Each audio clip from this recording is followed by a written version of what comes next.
चलिए sir, conditional probability को आगे कंटिन्यू करते हैं, जहाँ पे छोड़ा था उसी के आगे बढ़ने का प्रयास है ना। कोशिश करेंगे कि मैक्सिमम क्वेश्चन इस वीडियो में हो जाए कंडीशनल प्रोबेबिलिटी और समाप्त भी हो जाए। अगर नहीं होता है तो परेशान नहीं होइएगा, जितने ज़्यादा से ज़्यादा क्वेश्चन करेंगे तभी प्रैक्टिस बनेगी, है ना। क्वेश्चन है, कह रहे two dice are thrown, two dice are thrown, two dice are thrown. ठीक है, स्पेलिंग पे मत जाइए, बार बार मैं बोलता हूँ, है ना, क्योंकि हमारे लिखने में और हम तो समझ के लिखते सही, लेकिन गलत दिख जाता है। Two dice are thrown, find the probability, find the probability of getting a total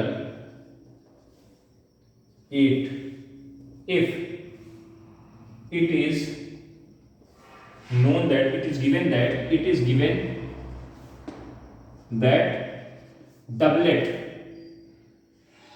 doublet has appeared. It is given that doublet has appeared. Doublet appeared हो रहा है, ऐसे कुछ वार्ता कर रहे हैं भाई साहब। तो दो डाई फेंकते तो दो डाई का एनएस क्लियर होना चाहिए, 36 होता है, बार बार बनाया नहीं जाता है, कि बनाएंगे तो बहुत टाइम लगेगा। अब कह रहे टोटल कितना आना चाहिए, 8। तो एक हमने ई नाम की इवेंट नाम दे दिया, ई इवेंट है। ई क्या है, E such that getting total 8, getting total 8 क्या होगा, टोटल 8 मिलना चाहिए। तो 5 कहां से मिलेगा, 6 2 5 3 4 4 3 5 2 6। चेक करिए टोटल 8 मिलने के तरीके मैंने आपके सामने लिख दिए, 6 2 5 3 4 4 3 5 6। कोई दिक्कत, फिर क्या लिखा है, if it is given that the doublet has appeared. F क्या है, गेटिंग डबलेट,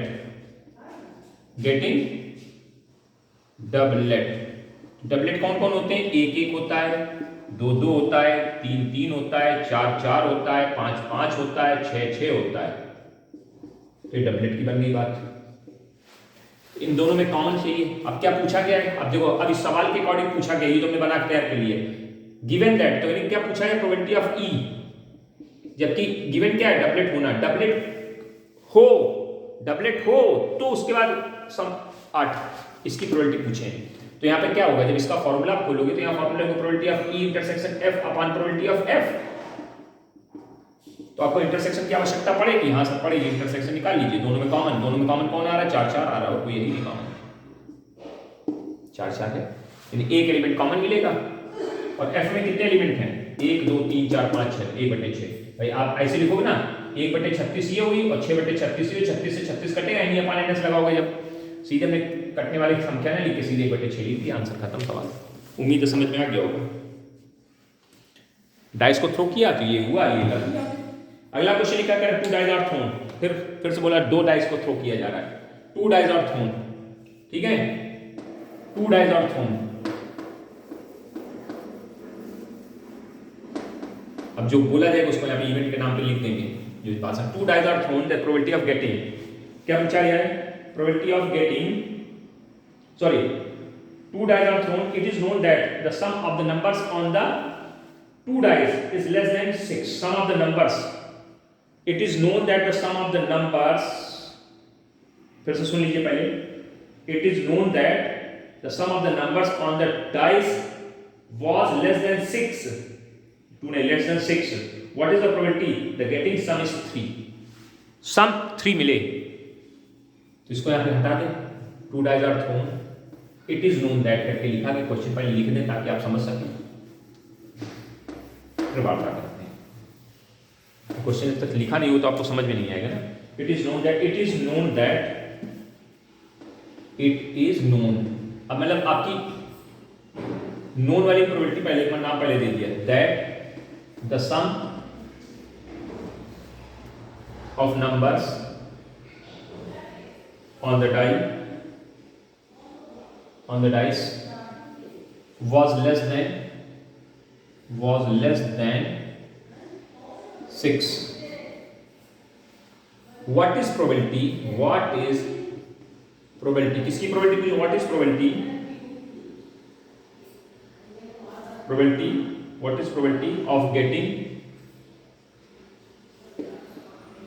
a sum 3? तो 2 इवेंट मान लेते भैया, एक ई नाम की इवेंट नाम दे दिया, क्या नाम दिया? Sum of the numbers on the die is sum of numbers on die is less than 6. E नाम दे दिया.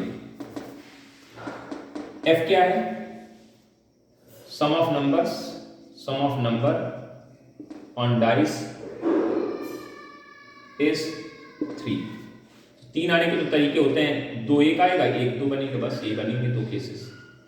इन्हीं 2 तरीके से 2 आ सकता है. सम क्या है? Less than 6. लेस देन 6 मतलब सम या तो 1 है, या सम या तो 2 है, या फिर 3 है, या 4 है, या 5 है. लेस देन 6 इक्वल नहीं बोला तो 6 से छोटे.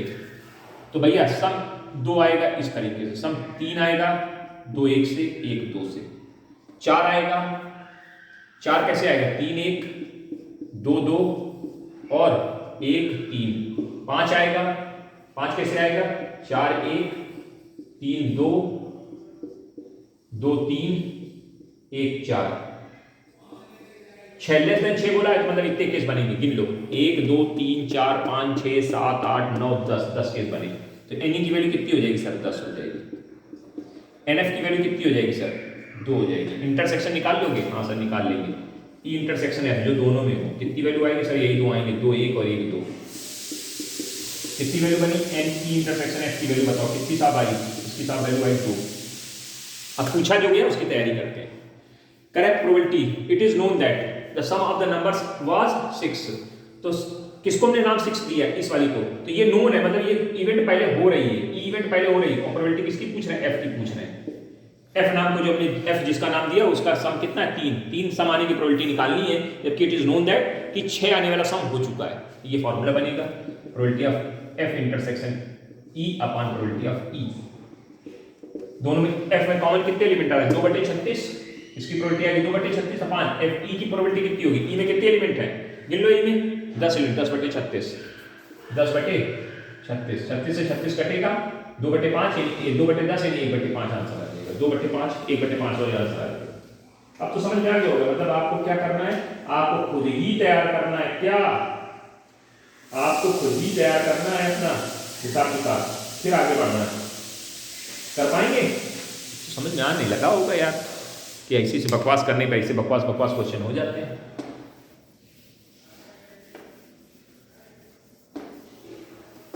ये है कंडीशनल प्रोबेबिलिटी का कमाल. जितनी अच्छी कंडीशन आई उतने अच्छा आपको बायस थ्योरम और दुनियादारी आगे के क्वेश्चंस अच्छे से समझ में आएंगे. इसलिए अच्छे से पढ़िए, अच्छे से करिए. अगला क्वेश्चन लिखा है ए डाइस थ्रोन ट्वाइस. 2 बार में sum of the numbers appear is observed to be 6. Sum of the numbers क्या लिखा है? The sum of the numbers appearing is observed to be 6. What is the conditional probability that the number 4 was appeared at least 1? What is the probability condition? What is the conditional probability that the number 4 was appeared at least once? वही बातें करी. 2 event बनानी, 36 cases पहले बना लीजिए और फिर 2 event के नाम बना लीजिए, काम खत्म करिए, है ना. तो भैया एनएस को पहले क्लियर कर लो. एनएस हमारा 36 हो गया, खत्म बात. अब क्वेश्चन नहीं लिख रहे हैं, सब सुना दिया है. फिर से सुन लीजिए एक बार और आराम से स्पीड स्लो करके पढ़ लिख लीजिएगा. A die is thrown twice and the sum of the numbers appearing is observed to be 6. ये हमने ऑब्जर्व कर लिया है, ऑब्जर्व कर चुके हैं हम लोग. Then what is the conditional probability? Conditional probability पूछी जा रही. Probability that the number 4 was appeared at least once. At least once इसकी प्रोबेबिलिटी पूछी जा रही. 4 एक बार आए तो हमने ई नाम की इवेंट मान ली 4. At least 1 number 4 appeared at least once, इसकी बात कर रहे हैं, इसकी प्रोबेबिलिटी पूछी जा रही है। तो इसमें क्या है, 4-1, 4-2, 4-3, 4-4, 4-5, 4-6, तो ये तो 4 वाली पूरी लाइन हो गई। फिर एक ऐसे भी बनता है 1-4, बनेगा कि नहीं बनेगा, 2-4, 3-4, 4-4 हो चुका है, इसलिए दोबारा 5-4, 6-4, ये केसेस आपके बनेंगे। ठीक है, ये ई नाम की प्रोबेबिलिटी। और आपके पास पहले से क्या हो चुका है उसके बारे में जरा बात कर लें। F it is observe that the number some is 6, सम कितना है, सम इज 6, 6 आने की बात। 5 1 से आएगा, 4 2 से आएगा, 3 3 से आएगा, 2 4 से आएगा, और 5 5 4 3 2 1 1 1 5 से आएगा। तो कॉमन क्या आ रहा है सर, कॉमन देख लीजिए, कॉमन फैक्टर देखिए, कॉमन चीज देखिए, कॉमन दोनों में कॉमन क्या है, कॉमन ये आ रहा है, ये वाला और ये वाला। तो 4 2 और 1 2 4, तो इंटरसेक्शन में 2 वैल्यू आ जाएंगी। अब पूछा जो क्या है उसको लिखते हैं। Correct, what is the probability, what is the conditional probability that the number appear at least once, at least once 4। तो ये वाला probability of E upon F की वैल्यू पूछ रहे हैं। तो probability of E intersection F upon probability of F चलेगा। Value बताओ, इंटरसेक्शन में कितने एलिमेंट, 2/36, और एफ में कितने एलिमेंट, 1 2 3 4 5, 5/36, 36 से 36 कट जाएगा, आंसर 2/5 करके चला जाएगा, खत्म सवाल। कर लेंगे। अब तो इस तरह क्वेश्चंस आपको भली भांति समझ में आने लगे होंगे और आप समझदार हो रहे हैं भाई, बहुत अच्छे भैया हैं।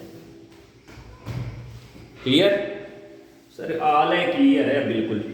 इतने क्वेश्चन करवाओगे तो दिक्कत होती है, और होने दो भाई, दिक्कत तो होनी चाहिए ना। अब हमारा कोर्स हो गया कंप्लीट, तो हमें लग रहा है कि कुछ ज़्यादा से ज़्यादा कराएगा और आराम से जल्दी जल्दी। समय थोड़ा सा बीच में डिस्टर्ब हुआ था, 3 दिन में हमने काफ़ी कुछ खींच लिया है ना।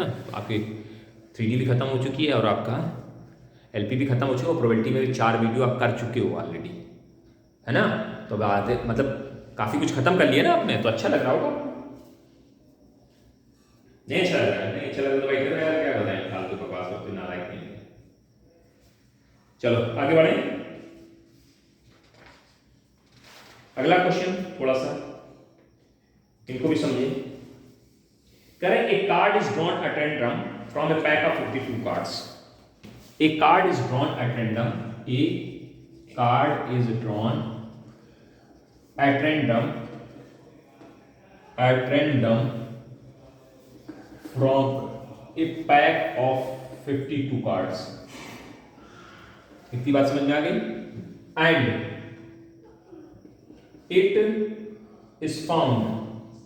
and it is found to be a king, and it is found to be a king, then find the probability that the drawn card is a black card, अच्छी बात है, बकवास सुन ली बड़ी अच्छे से हैं। तो भैया कार्ड NS52, ई नाम की इवेंट और एफ नाम की इवेंट जरा डिसाइड कर लेते हैं। करेक्ट, इट वाज, दुनिया की वो बात बोली गई, at random from the 52 card, it is found to be a king, it is found that a card is to be king. ठीक है, तो find the probability that the drawn card was black. तुम E नाम की event किसको मान दो, कुछ नाम दे दो पहले, फिर बाद में देखेंगे। गेटिंग ए किंग, ये ई नाम की इवेंट हो गई, और गेटिंग ए ब्लैक कार्ड। तो भैया बताओ, किंग के कितने होते हैं, 4 होते हैं, और ब्लैक कार्ड कितने होते हैं, 26 होते हैं। तो सीधे वैल्यू लिख दी। अब ब्लैक किंग और इसमें कॉमन कितने मिलेंगे, तो number of E intersection F की वैल्यू भी आप यहीं क्लियर कर ली, 2 कार्ड कॉमन कर देंगे। ये बात तो समझ में आ गई। अब क्या पूछा गया है, find the probability that the drawn card is black.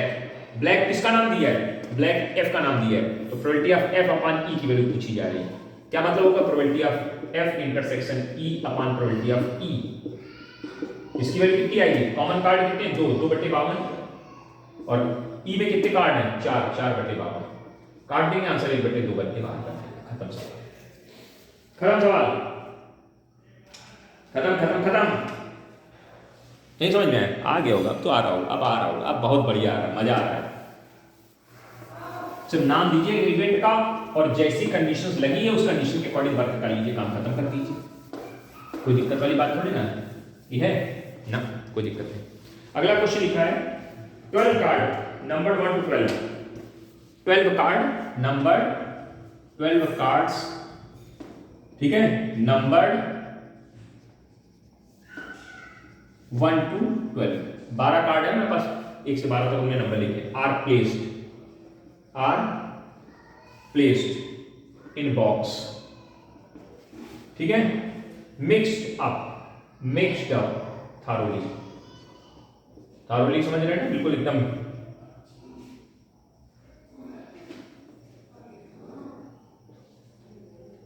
thoroughly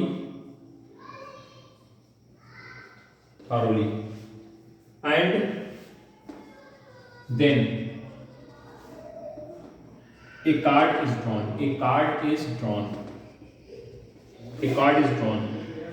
at random from the box, ठीक है।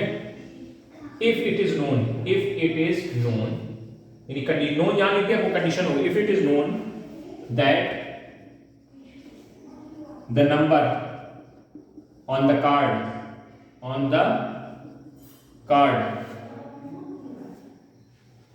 is more than 3,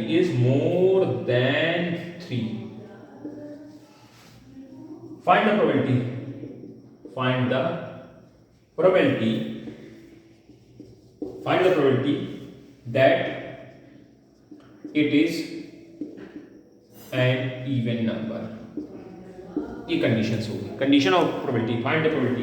guys sir हमारे पास 12 कार्ड है, सैंपल स्पेस तुम्हारा है बनी के 1 2 3 4 5 6 7 8 9 10 11 12, क्योंकि 12 कार्ड के लिख सकते थे, एनएस की वैल्यू 12 होगी। हमने ई नाम की इवेंट लिखी, ई क्या लिखा है पहले? Thoroughly it is known that the number, क्या लिखा है? That the number on the card is more than 3। ई नाम की इवेंट नंबर मोर देन 3, क्या मतलब होगा? 4 5 6 7 8 9 10 11 और 12। तो एन की वैल्यू कितनी होगी? तुरंत लिख लीजिए भैया जरा, 1 2 3 4 5 6 7 8 9। एफ क्या है? एफ इवेंट है, number is odd, number on card is, क्या बोला? इवन क्या होते हैं? 2 4 6 8 10 12। तो एनएफ की वैल्यू कितनी बन जाएगी सर? एनएफ की वैल्यू सर 6 बन गई, 1 2 3 4 5 6। कॉमन क्या है? दोनों कॉमन देख लीजिए भैया, कॉमन वैल्यू ई इंटरसेक्शन एफ, कौन कॉमन आ रहा है इसमें? ई में 4 है, इसमें भी 4 है, इसमें 6 है, इसमें भी 6, इसमें 8 है, इसमें भी 8 है, इसमें 10 12, यानी 6 कार्ड कॉमन आ रहा है। कॉमन कार्ड देखिए, दोनों में कॉमन देखिए, 4 6 8 10 12, कितनी वैल्यू? 1 2 3 4 5। एन इंटरसेक्शन एफ की वैल्यू कितनी हो गई? 5 हो गई।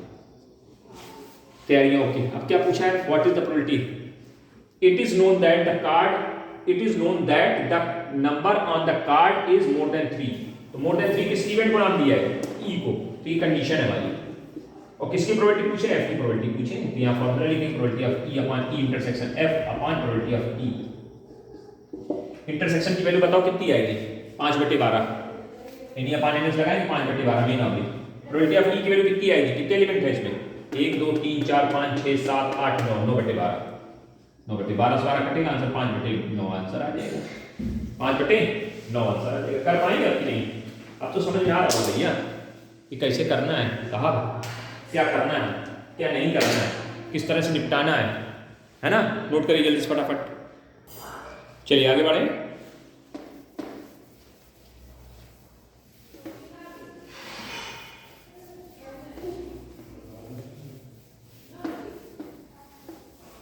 चलो अब समझ में आ रहा होगा, मतलब आपको कंडीशन खुद ही सेट बनाना है, खुद ही उसके एलिमेंट काउंट करने, खुद ही उसमें कॉमन ढूंढना, खुद ही उसकी कंडीशन प्रोबेबिलिटी का सवाल बना के लगाना है।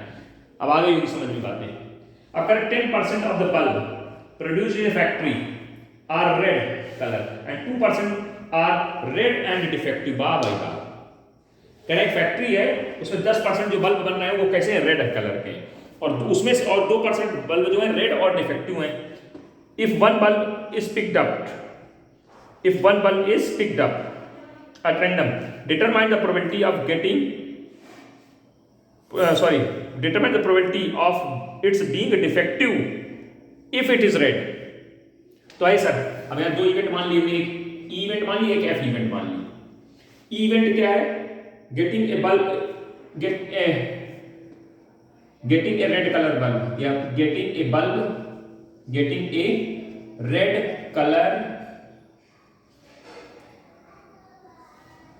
कलर बल्ब, ठीक है। और एफ क्या है, एफ जो प्रोबेबिलिटी है गेटिंग ए डिफेक्टिव बल्ब, दुनिया की बातें लिख लेना। करें 10% bulb are produce in red, कितने परसेंट, 10%, कितने परसेंट, 10%, 10%, यानी प्रोबेबिलिटी ऑफ ई, परसेंटेज की जब बात करती है तो 10/100 एनी अपॉन एनएस लगाएंगे तो 10/1/10 आ गई, ठीक है। डिफेक्टिव और इसकी डिफेक्टिव के बारे में कुछ नहीं बताया गया, गेटिंग ए डिफेक्टिव बल्ब, इसको हमने ई नाम, एफ नाम दिया, इसके बारे में कुछ नहीं। इसके बाद उन्होंने एक हमको चीज बोली है, चीज क्या बोली है, ई इंटरसेक्शन एफ को बोलेंगे getting a defective red bulb, getting a defective red, defective भी है रेड भी है, दोनों बातें हैं, तो यानी इंटरसेक्शन की बात हो गई, कितने 2%, तो 2/100। बोलो भैया सही है। तो पूछा क्या जा रहा है, तरफ determine the probability that it is defective, probability किसकी पूछ रहे हैं, इट इज डिफेक्टिव, यानी एफ की प्रोबेबिलिटी पूछ रहे हैं। If it is red, it is red का मतलब ये फॉर्मूला लिखा, क्या लिखेंगे, probability of E intersection F upon probability of E. Intersection F की प्रोबेबिलिटी कितनी हमने निकाल के रख दी यहाँ पे, सीधे 2/100, 2/100, और इसकी प्रोबेबिलिटी कितनी आई ई की, 1/10, तो यानी 10/100 लिखते हैं सीधे सीधे, 100 से 100 कट जाएगा, 1/5 आंसर हो जाएगा, 1/5 आंसर हो जाएगा, कर सकते हैं। कोई दिक्कत हो बताओ, समस्याएं थोड़े ना है, तरीका समझिए, बस नाम दीजिए, काम करिए। अब तो डिफेक्टिव समझ में, मतलब कंडीशनल प्रोबेबिलिटी का कॉन्सेप्ट 2 वीडियो में क्लियर होने लगा होगा, है ना। 1-2 सवाल और देख लेते हैं, बस हो गया। अच्छा हाँ, करें एक कॉलेज में 30% student fail in physics, 25% fail in mathematics and 10% fail in both. देखो ई क्या है, फेल इन फिजिक्स, एफ क्या है, फेल इन मैथ्स। इंटरसेक्शन की बात कर लेते हैं, fail in both, fail in both का मतलब दोनों में जो फेल होते हैं, इंटरसेक्शन की बात हो गई, ये हमने इवेंट के नाम दे दिए। तो क्या बोला, 30% in physics and 25% in mathematics, तो प्रोबेबिलिटी ऑफ फिजिक्स यानी ई, तो कितने percent probability of C, percentage की बात करें, 30% in physics, 25% in maths and 15% in both, नहीं 10% in both, intersection F, 10% in both probability. जब परसेंटेज की बात चलती तो हमेशा 100 होता है, बार बार बता रहा हूं मैं आपको, तो तुरंत वैल्यू निकल आती फटाक से। करें boys a student chosen at random, what is the probability that the fail in physics if he was failed in mathematics, what is the probability that he is failed in physics, physics में fail हो, physics में fail होने की प्रायिकता निकालनी, जबकि वो already math में फेल हो चुका है, यानी ये मतलब क्या हुआ, probability of E intersection F upon probability of F. Intersection की वैल्यू 100/100 ऑफ एफ, एफ मतलब 25/100, काटा काटी 100 काटा 2/5 आंसर, 5 से काट दिए, 2/5 आंसर देखे निकल गए, कोई दिक्कत नहीं, कोई दिक्कत नहीं।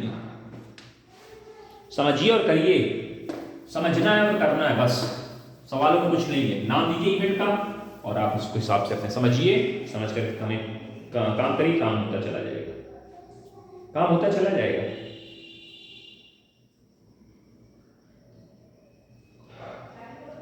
समझ में आ रहा है कि नहीं आ रहा, पहले बताओ आप हमें, है ना? अच्छा लग रहा हो, प्रोबेबिलिटी अच्छी है, मज़ेदार है ना? ये सब अच्छे से समझिए, है ना? पूरा बेसिक इसीलिए बिल्कुल नीचे से लेके चले प्रोबेबिलिटी। अगला क्वेश्चन सुनते हैं, ज़्यादा बकवास करें तो टाइम वेस्ट होगा हमारा। क्या बोला? करें, ए committee of the 4 student is selected at random from A group consisting 7 boys and 4 girls. 7 boys and 4 girls, हमारे पास एक 7 बॉय हैं एंड 4 गर्ल्स, तो टोटल हमारे पास कितने लोगों के? 11 लोग हैं। इससे क्या करनी है? कमेटी गठित करनी है। कितने लोगों की कमेटी? Committee of 4 student. कितने बनानी? 4 स्टूडेंट की कमेटी बनानी, ठीक बनाई हम लोग। Find out the probability that there are exactly 2 boy in the committee. There are exactly 2 boy, what is the probability? E नाम की इवेंट बना दी, एग्जैक्टली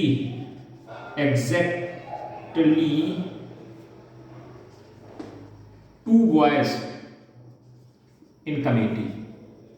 कमेटी में कितने बॉय हैं? 2 boys, exactly 2 boys in committee. It is given that at least 1 girl must be there in committee. F के बारे में क्या बात कर रहे हैं? It is given that, it is known that, given that at least 1 girl, at least 1 girl, at least 1 girl in A committee, जो भी लैंग्वेज अपना लिखना है 1 गर्ल, ठीक है भैया, अच्छी बात है। अब जरा बातें जरा समझी जाए। Eight least 1 girl in A committee, तो भैया सुनो समझो ध्यान से देखिए और जानने की प्रयास करिए। हमारे पास कितने लोग हैं भाई? 5 या 7 बॉय और 4 गर्ल, एग्जैक्टली 2 बॉय, तो एग्जैक्टली 2 बॉय, तो प्रोबेबिलिटी ऑफ ई के बारे में जरा बताइए। Exactly 2 boy, probability of E. Total कितने लोग हैं? 11 लोग हैं। टोटल कितने लोग हैं सर? टोटल तो उसमें 11 लोग दिखाई दे रहे हैं। अब एक चीज काम करते पहले एक काम और करिए कि हमको जो पूछा जा रहा है probability of exactly 2 boys in A committee और एटलीस्ट 1 गर्ल, ये गिवन है, तो हमें प्रोबेबिलिटी ऑफ ये निकालनी ई अपॉन एफ, ठीक है? तो इसका फॉर्मूला है probability of E intersection F upon probability of F, यानी एटलीस्ट 1 गर्ल की बात कर लें और इंटरसेक्शन की बात कर लें, दोनों की। एग्जैक्टली 2 बॉयज और इनकी दोनों की जब तैयारियां हो जाएंगी तो हमारा काम बन जाएगा भैया, है ना? तो ज्यादातर कुछ लिखने की आवश्यकता नहीं, सब समझदारी से काम करिए। तो भैया एटलीस्ट 1 गर्ल का मतलब क्या हुआ? एक लड़की हो। इसका मतलब एक लड़की हो तो इसको हम ऐसे निकाल सकते हैं, प्रोबेबिलिटी ऑफ एफ की बात जरा समझना, 1 माइनस उनका एटलीस्ट, जब हमने कहा था पढ़ाया, अच्छा पढ़ाया नहीं है, इस बात को नहीं बताया, 11th में बताया था। एटलीस्ट जब एटलीस्ट 1 की जब बात चलती है ना तो हम लोग रिवर्स काम करते हैं। इन्होंने कहा एक लड़की होने का, एक भी लड़की ना हो, प्रोबेबिलिटी ऑफ नो गर्ल, कोई भी लड़की ना हो, इसकी प्रोबेबिलिटी निकालो और 1 में से घटा दो, काम बन जाएगा, काम बन जाएगा। ये तरीका हमने आपको बताया था। तो नो गर्ल, और कितने लोगों का सिलेक्शन करना है हमको? कितने लोगों का सिलेक्शन करना है? 4 लोगों का सिलेक्शन करना है साहब। 4 लोगों की कमेटी बनानी, तो बनाइए जरा, कैसे बनाएंगे आप? 1 माइनस नो गर्ल, हमें कोई भी लड़की नहीं चाहिए, तो सारे लड़के ले लो, कहां से?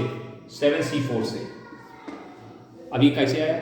7 लड़कों में से 4 लड़कों का सिलेक्शन कर लीजिए, ये एनी हो गया, और टोटल कितने? 11, और 11 में से 4 का सिलेक्शन। ये प्रोबेबिलिटी भी आपको थोड़ा सा समझदारी देखिए, अभी तक हम एक एक करके कर रहे थे, यहाँ फिर सीधे डायरेक्टली काम करना है, ये बन गया। अब इन दोनों की वैल्यूज निकाल लीजिए, कैलकुलेट कर लीजिए, इसको कैलकुलेट कर लीजिए, तो एफ की आ जाएगी वैल्यू। कैसे निकालेंगे? निकालने का तरीका देखिए।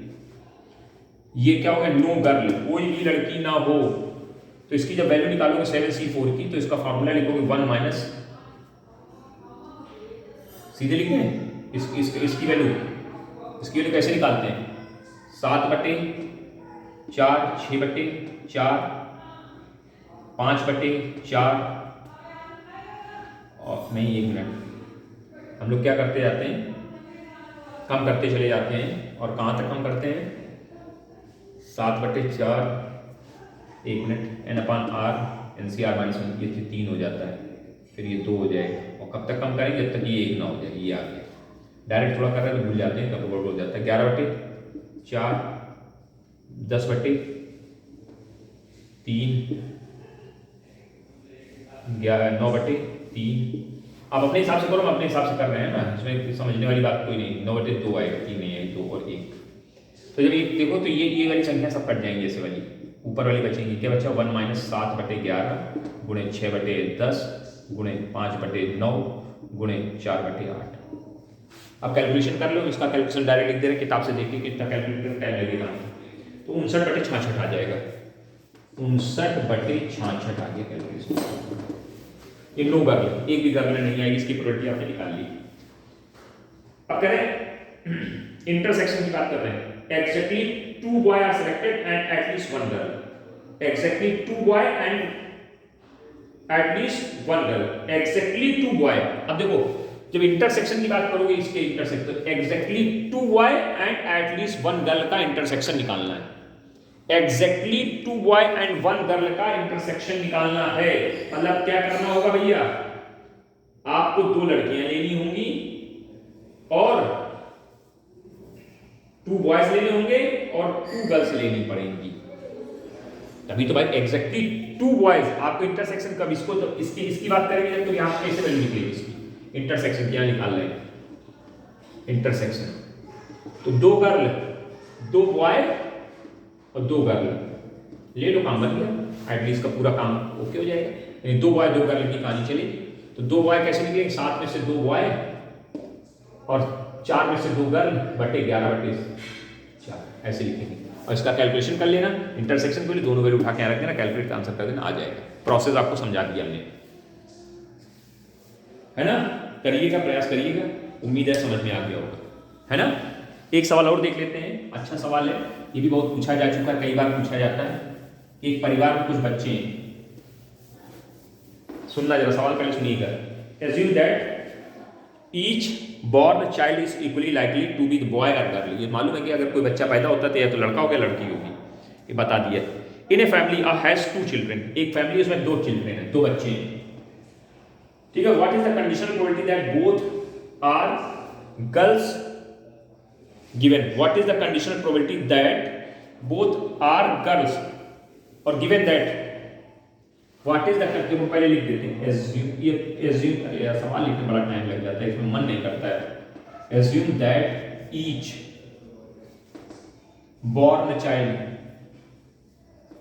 born child is equally likely to be a boy or a girl, if a family has 2 children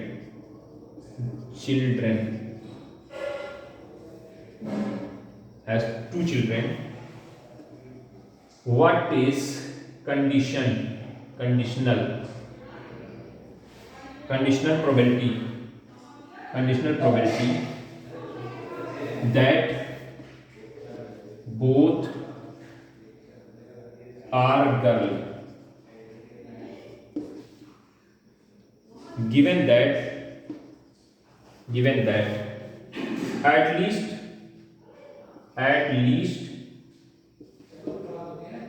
one is a girl, एक लड़की है। तो ऐसा एक परिवार है, उसमें 2 बच्चे हैं, 2 बच्चे क्या क्या हो सकते हैं जरा जान लीजिए। पहला बॉय हो, दूसरा गर्ल हो,